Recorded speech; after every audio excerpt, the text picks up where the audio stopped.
Before humans had a language, we had rhythm. The body learned through vibration, sound, repetition, and resonance.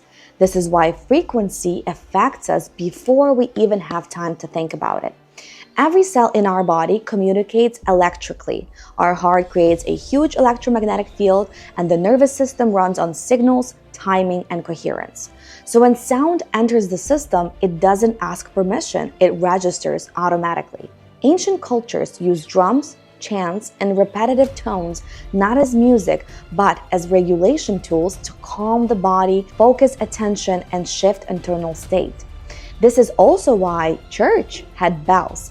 Bells were one of the earliest large-scale frequency tools used to regulate entire communities.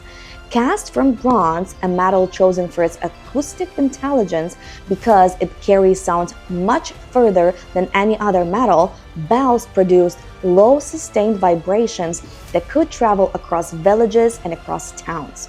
Those tones slow the nervous system, mark transition, and brought attention inward, thus sound structured life. What's rarely discussed is that bells were also believed to clear space, not symbolically but physically. Low frequencies interrupt heightened nervous system states and restore coherence. Now notice what's changed.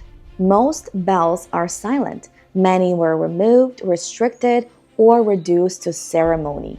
In their place, constant high-frequency noise, traffic, alerts, chimes, notifications, irregular sharp sound keeps the nervous system alert and reactive all the time.